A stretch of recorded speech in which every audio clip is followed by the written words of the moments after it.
Good morning and welcome to study IQ my dear friends. मैं हूं Prashant Mawani. I hope you are doing good. आज 4 जुलाई 2020 है और दिन है सैटरडे। दिन की शुरुआत करना चाहूँगा माइकल फेल्प्स, दुनिया के स्विमिंग की दुनिया के एक legend, one of the best swimmer in the world.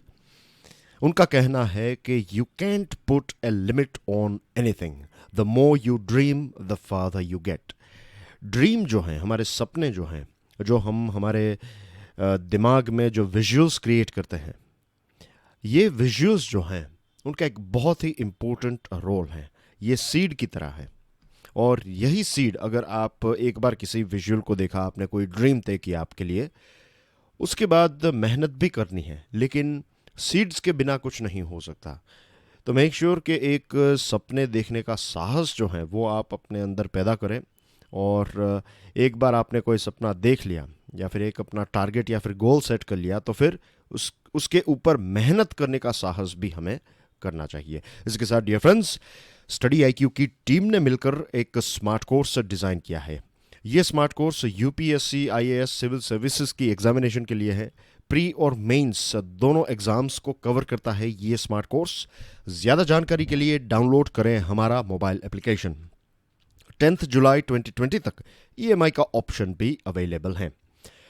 आज के लेक्चर की पीडीएफ को डाउनलोड करना चाहते हैं, then check out my Telegram channel. आप मुझे फेसबुक पर भी फॉलो कर सकते हैं। Dear friends, please make sure कि आप इस सीरीज़ के सभी लेक्चर्स को अगर रेगुलर बेसिस पर देखते हैं, अगर आपकी कैपेसिटी बिल्टअप हो रही है, तो मेक श्योर कि आप इस लेक्चर को दूसरे स्टूडेंट्स के साथ भी शेयर करें। आप अपने सोशल नेटवर्किंग साइट्स के ऊपर इसको शेयर कर सकते हैं, व्हाट्सएप के ग्रुप्स में, या फिर कोई टेलीग्राम की अगर कोई ऐसी चैनल हैं, ग्रुप हैं जहाँ पर स्टूडेंट्स हैं, तो उन तक भी इस लेक्चर को पहुंचाने की जो रिस्पॉन्सिबिलिटी है वो मैं आपके ऊपर छोड़ रहा हूं। इसी के साथ डियर फ्रेंड्स, आज का वीडियो अगर आपको पसंद आता है then hit the like button, और हमारे ओवरऑल एफर्ट्स को सपोर्ट करने के लिए hit the subscribe button. Thank you very much dear friends. Study IQ ने 8 मिलियन सब्सक्राइबर को कल क्रॉस किया, right. So this is again, ये जो क्रेडिट है वो ऑफ कोर्स आपकी है। Means this belongs to every one of us. ये 8 मिलियन सब्सक्राइबर्स जो हैं,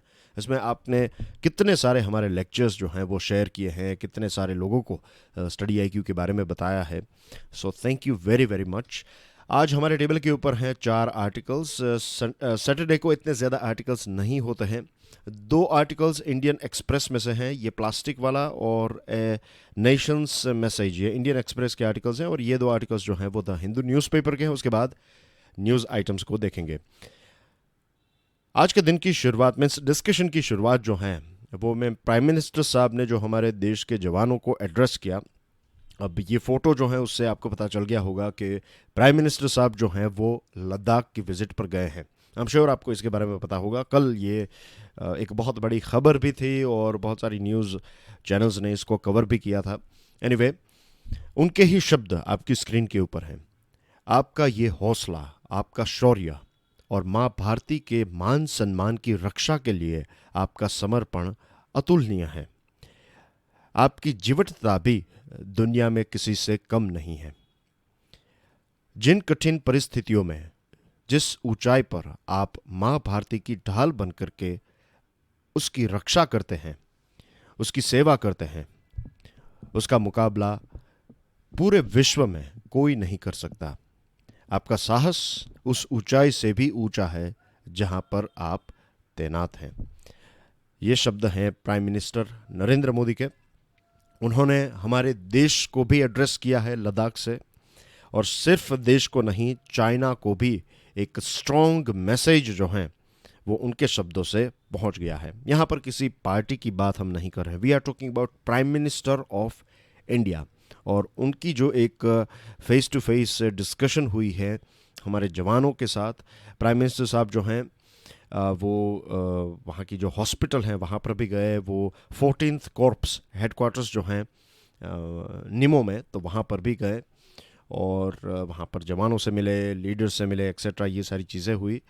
एंड दिस ऑल्सो इंडिकेट्स कि हमारे देश का सबसे पावरफुल लीडर जो हैं वो हमारे जवानों को हॉस्पिटल में मिलने के लिए जाता है, हमारे जवानों को एड्रेस करते हैं। तो दिस इज़ एन इंडिकेशन कि सरकार और जो हमारी डिफेंस फोर्सेस हैं वो एक है, और ये जो यूनिटी है ये एक ताकत है। और आप सोचिए कि ये कितना स्ट्रॉन्ग मैसेज जो है वो चाइना को गया है यहाँ पर। आपने शायद ये जो एक बैनर है, पोस्टर है, वो शायद देखा होगा। ये जो पोस्टर है ये ताइवान ने रिलीज़ किया था। और ताइवान ने कहीं ना मीन्स चाइना इससे बहुत नाराज़ हुआ।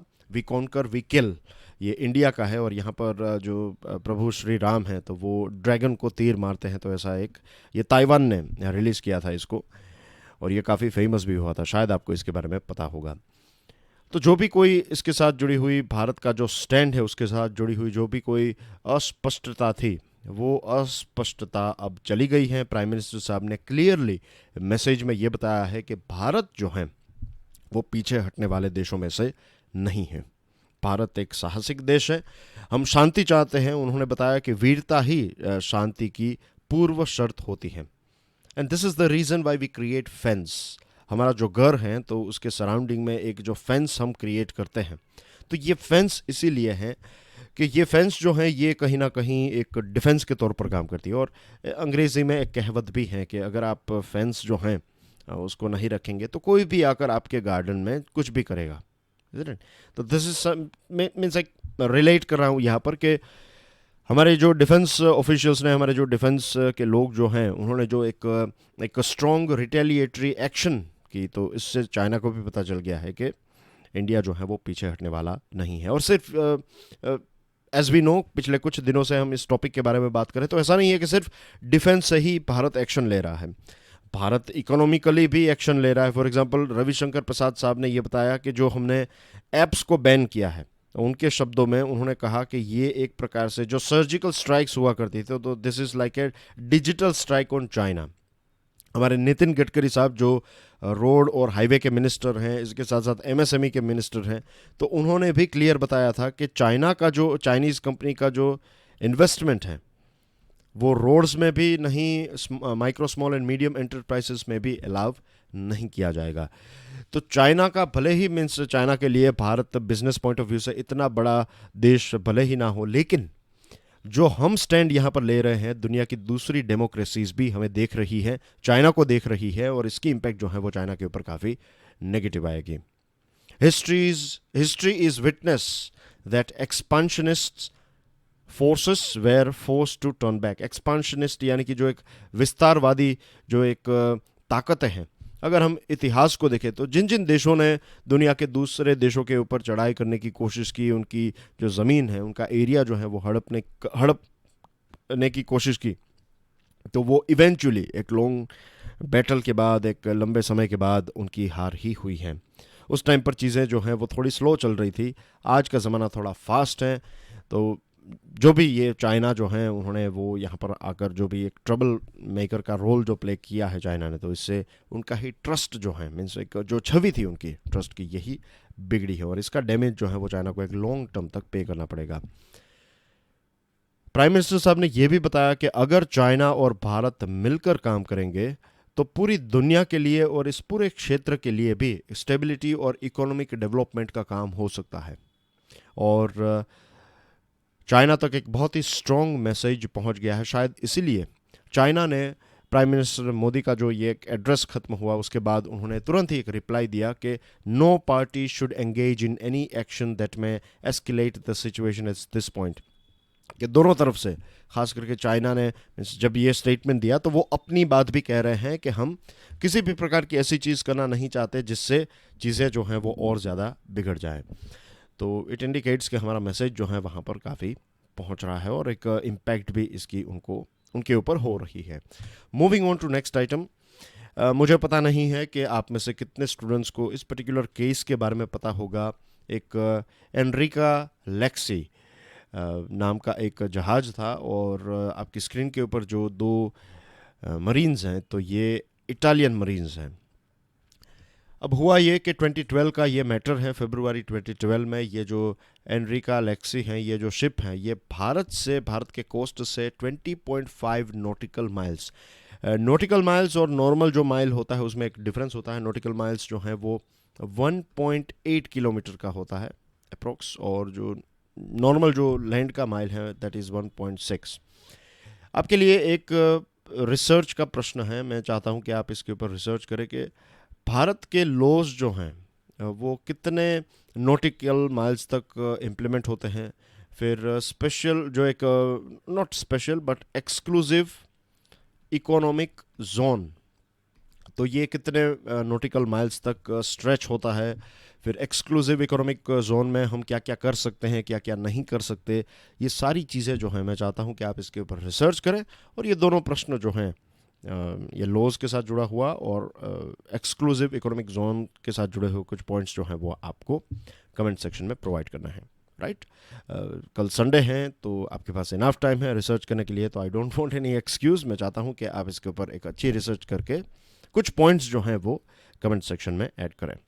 ओके, तो 2012 की ये बात है जब 20.5 नॉटिकल माइल्स दूर ये शिप था, और वहाँ पर उन्होंने केरला के दो फिशरमैन को देखा, और उन्होंने ये दो मरीन्स जो हैं उन्होंने गोली चला दी, और हमारे दो फिशरमैन जो हैं उनकी मृत्यु हो गई।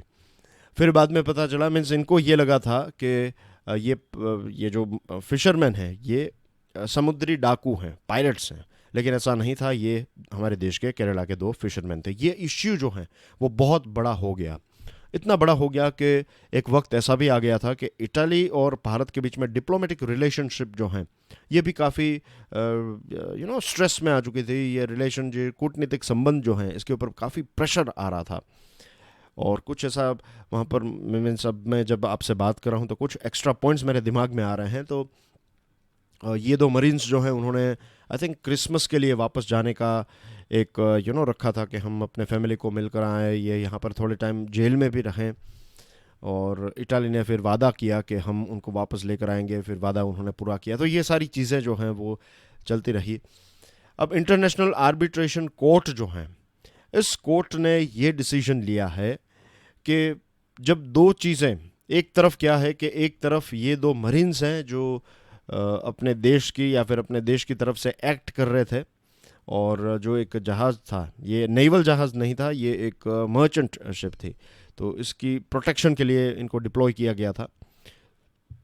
तो एक तरफ वो अपनी ड्यूटी कर रहे थे, दूसरी तरफ जो हैं उन्होंने भारत के ये 20.5 नॉटिकल माइल्स के तहत जो भी लॉज हैं तो इन लॉज का उल्लंघन किया। तो फाइनली ये केस जो है एक लंबे टाइम से 2012 से लेकर आज तक चल रहा है, और परमानेंट कोर्ट ऑफ आर्बिट्रेशन ने यह बताया कि ये एक मरीन्स जो हैं उनकी जो इम्यूनिटी है, उनको जो इम्यूनिटी मिलती है, क्योंकि वो पर्सनली कुछ अपनी चीज़ों को प्रोटेक्ट करने के लिए नहीं, उनको किसने, स्टेट ऑफ इटली यानी कि इटली ने उनको नौकरी पर या फिर उनको ड्यूटी पर वहाँ पर रखा है। तो वो स्टेट का काम कर रहे हैं, वो देश का काम कर रहे हैं। तो इस हिसाब से अगर देखा जाए तो उनको इम्यूनिटी मिलती है। इम्यूनिटी यानी कि उनको एक प्रकार से रक्षा मिलती है कि अगर उनसे कुछ गलत हो जाए तो फिर उनको जेल में नहीं डाला जाएगा।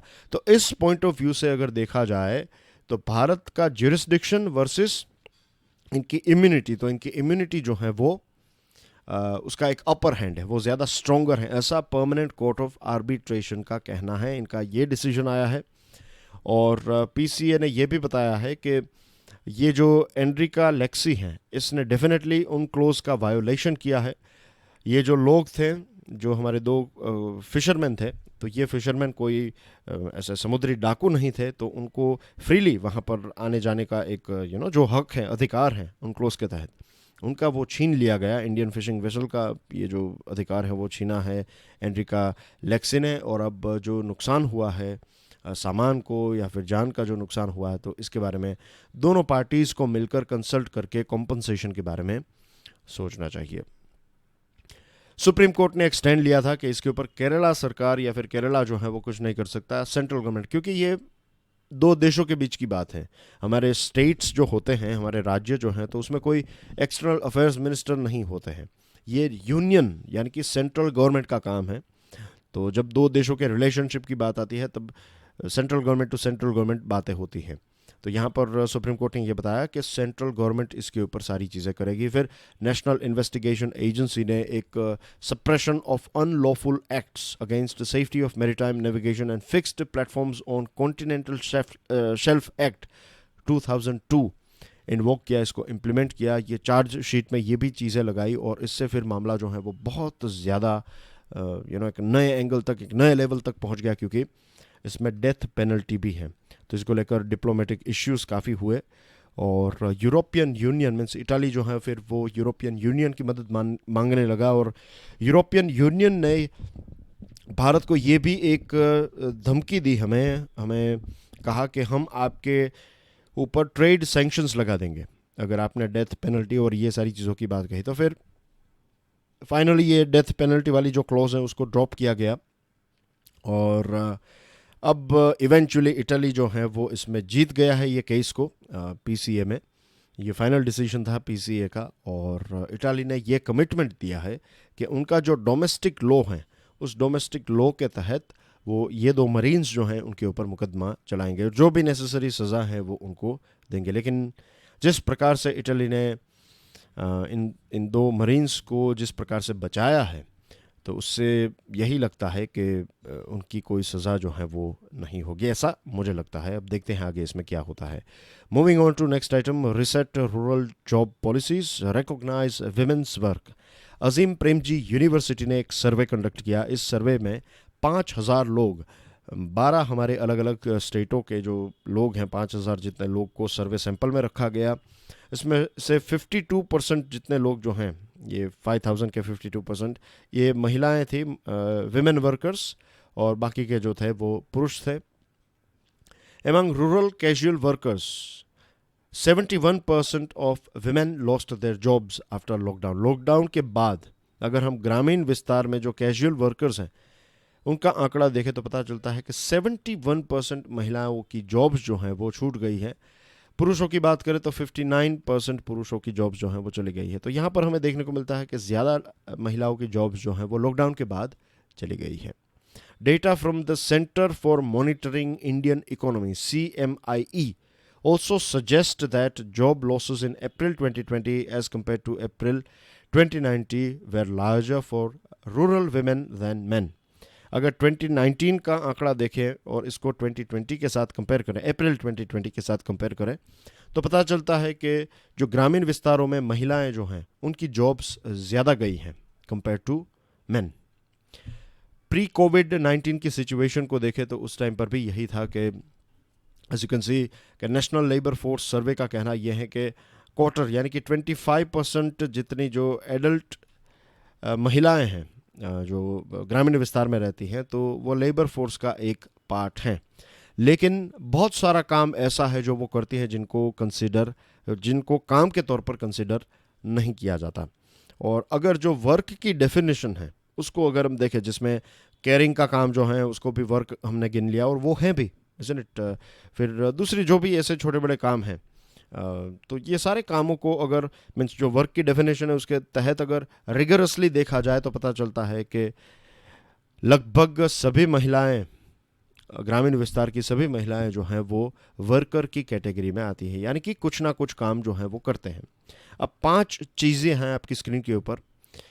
Rural women face a crisis of regular employment. सबसे बड़ा प्रॉब्लम ये है जो रेगुलर एम्प्लॉयमेंट है उनको ये नहीं मिलती।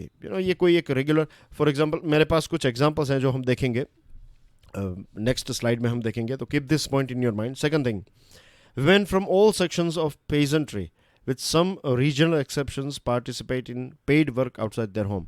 अपने घर के बाहर भी ज़्यादातर जो पेजेंट्री यानी कि जो मजदूरी का काम करती हैं महिलाएं, ख़ास करके खेती बाड़ी में, तो लगभग सभी महिलाएं जो हैं वो कुछ ना कुछ काम घर के बाहर भी करती ही हैं जिससे फाइनेंशियल सपोर्ट उनका हो जाए। यंग और एजुकेटेड महिलाएं जो हैं वो नॉन एग्रीकल्चरल वर्क ढूंढ रही हैं या फिर ज़्यादा पसंद करती हैं। जो थोड़ी ज़्यादा उम्र की महिलाएं हैं वो मैनुअल लेबर करने के लिए तैयार हैं। वेजेस की बात करें, उनकी सैलरी की बात करें, तो ऑफ कोर्स पुरुष के कंपैरिजन में उनकी सैलरी जो है वो कम होती है। एक ही काम जो पुरुष करे और महिला करे उसमें भी सैलरी का डिफरेंस होता है, राइट। और जो नॉन एग्री वर्क है वो काफ़ी बढ़ता जा रहा है। नॉन एग्री वर्क, बहुत सारी नई नई चीज़ें सामने आती जा रही है, और नॉन एग्री वर्क में तो ये गैप बहुत ज़्यादा है।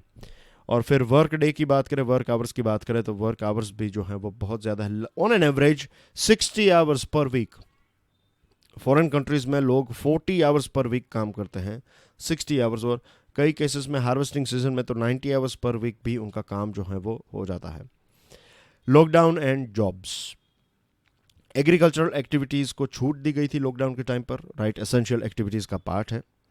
लेकिन मिल्क प्रोडक्शन की बात करें तो मिल्क प्रोडक्शन हो, फिर ये जो पोल्ट्री का काम है, बकरी पालन का काम है, तो ऐसी बहुत सारी चीज़ें हैं कि लॉकडाउन के टाइम पर चलती रही। लेकिन दूध की डिमांड जो है वो कम हो गई थी क्योंकि होटल्स और रेस्टोरेंट्स और ये सारी चीज़ें बंद थी, तो दूध और इन सारे प्रोडक्ट्स की डिमांड काफ़ी कम हो गई थी। बहुत सारे लोग जो हैं वो पहले 1 लीटर दूध लेते थे, उन्होंने दूध का कंजम्पशन कम कर दिया क्योंकि फिर सैलरी और ये सारी पे इश्यूज उनके थे, पेमेंट का इशू था। तो ये सारी चीज़ों की इम्पैक्ट जो है वो महिलाओं के ऊपर हमें देखने को मिली है। Agricultural activity continued during lockdown but employment available to women during lockdown was limited, क्योंकि प्रोडक्शन जो है वो कम हो गया था। तो जो मैं आपको बता रहा था कि रेगुलर एम्प्लॉयमेंट नहीं है, कुछ छोटी बड़ी चीज़ें होती, बारिश ज़्यादा हो गई, बारिश कम हो गई, या फिर इस प्रकार की कोई आपदा आ गई, तो फिर महिलाओं का काम जो है वो, उनकी इनकम जो है वो अफेक्ट हो जाती है। हेल्थ और एजुकेशन सेक्टर में भी बहुत सारी अपॉर्चुनिटीज़ हमें देखने को मिल रही है। फॉर एग्जांपल आशा वर्कर्स की बात करें तो आशा वर्कर्स एक फ्रंटलाइन हेल्थ वर्कर का काम करते हैं। अवेयरनेस कैंपेन उन्होंने क्रिएट किए हैं और हमारे यूनियन हेल्थ मिनिस्टर ने भी इनका जो रोल है उसको माना है, उसको पहचाना है। लेकिन आज भी आशा वर्कर्स जो हैं उनको रेगुलर वेजेस नहीं मिलते हैं। उनको हम रेगुलर वेजेस पर जिनको रखना चाहिए, जो एक बहुत ही इंपॉर्टेंट रोल प्ले करते हैं मोर्टालिटी में, मोर्टालिटी को कम करने के लिए, फिर जो महिलाएं हैं, प्रेग्नेंट महिलाएं हैं, डिलीवरी के बाद जो माता हैं, तो उनकी हेल्थ, ये सारी चीज़ों में बहुत ही एक इम्पोर्टेंट रोल प्ले करती है आशा वर्कर्स। लेकिन उनकी कोई ऐसी फिक्स्ड सोर्स ऑफ इनकम जो है वो नहीं है।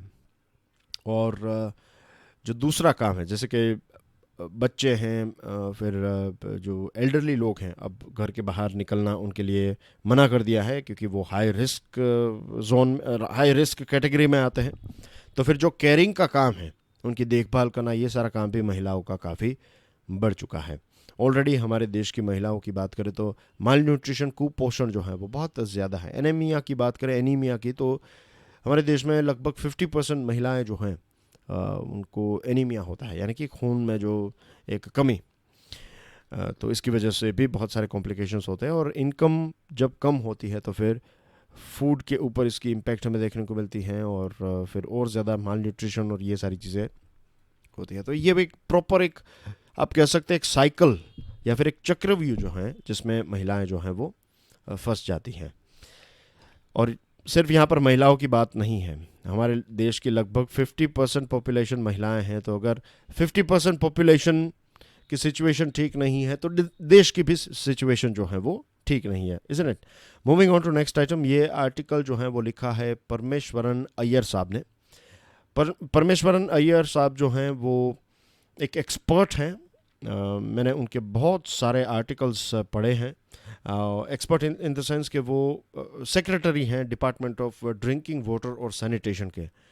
और जहाँ तक मुझे याद है, कुछ आई थिंक वो यूएसए में थे और उनको एक लेटरल एंट्री दी गई है कि स्पेशली उनको अपॉइंट किया गया है स्वच्छ भारत मिशन के लिए, ऐसा कुछ है।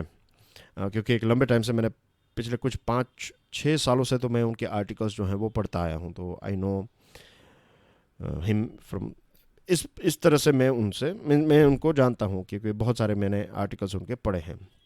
ओके, ये आर्टिकल जो है ये सिंगल यूज़ प्लास्टिक के ऊपर लिखा गया है। आपकी स्क्रीन के ऊपर देखिए, ये फ्रांस का जो एक समंदर है उनके नज़दीक का एक ये फोटो, और देखिए आप क्या देख सकते हैं यहाँ पर, मास्क, ग्लव्स, और डाइवर जो हैं जो ओशियन को या फिर सी को, समुद्र को क्लीन कर रहे हैं। तो हमें ये प्रोडक्ट्स अब देखने को मिल रहे हैं।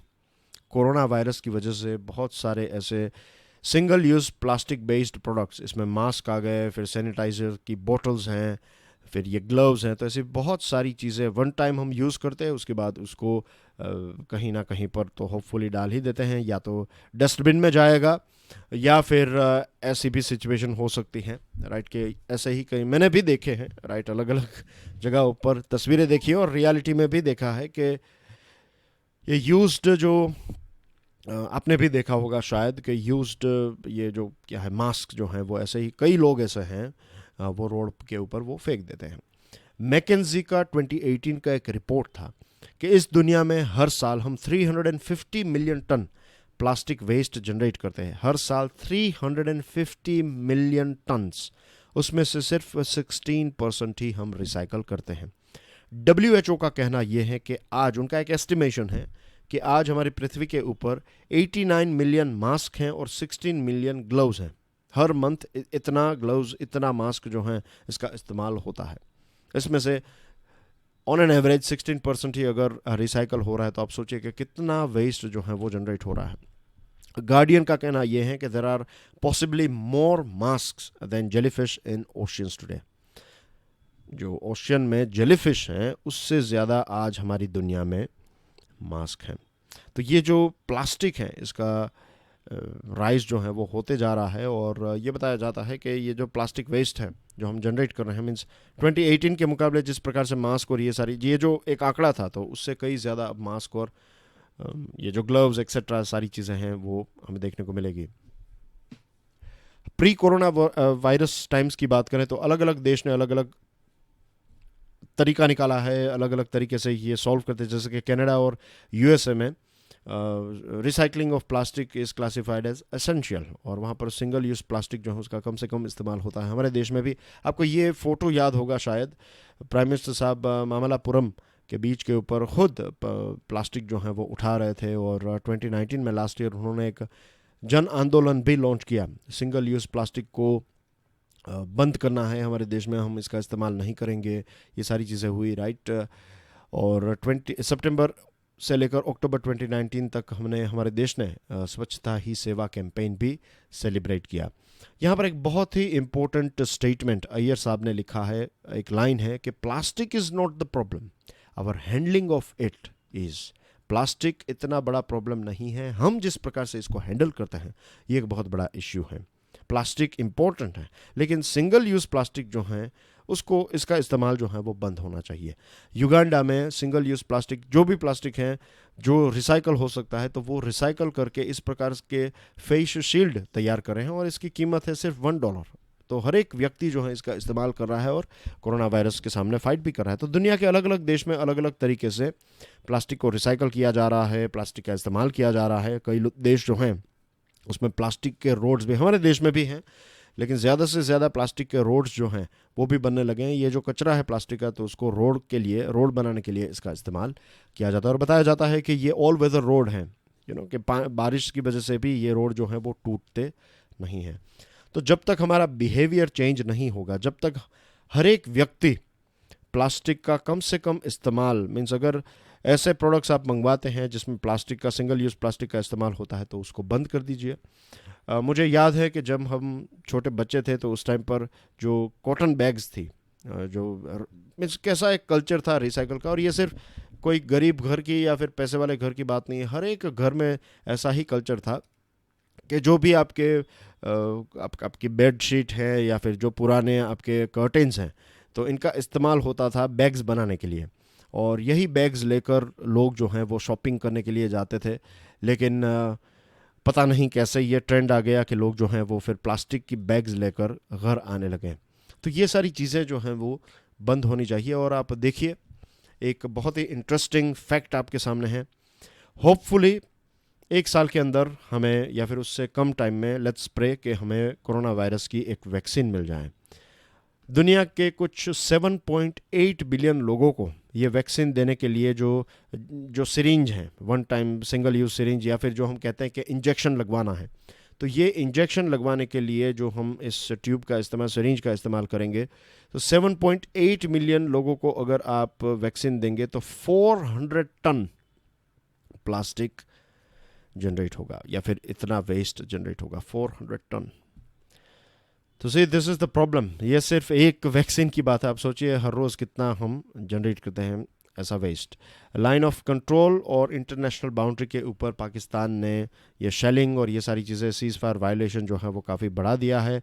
पावर मिनिस्टर ने ये बताया है कि ये ट्रोजन हॉर्स, आपको पता है एक कहानी है ट्रोजन की कि घोड़े में सैनिक जो हैं वो छुप कर आ जाते हैं और फिर रात को अटैक करते हैं। तो ये जो पूरी एक कहानी है, इसी प्रकार से फ्यूचर में अगर हम मीन्स चाइना से ज़्यादा ये इलेक्ट्रॉनिक प्रोडक्ट्स खरीदेंगे तो फिर वो कभी भी चीज़ों को जो है वो ग्रिड को शट डाउन कर देंगी। ये इलेक्ट्रॉनिक प्रोडक्ट्स यानी कि ये जो इलेक्ट्रिसिटी के ट्रांसमिशन के लिए पावर सप्लाई के इक्विपमेंट्स और कंपोनेंट्स की यहाँ पर बात हो रही है।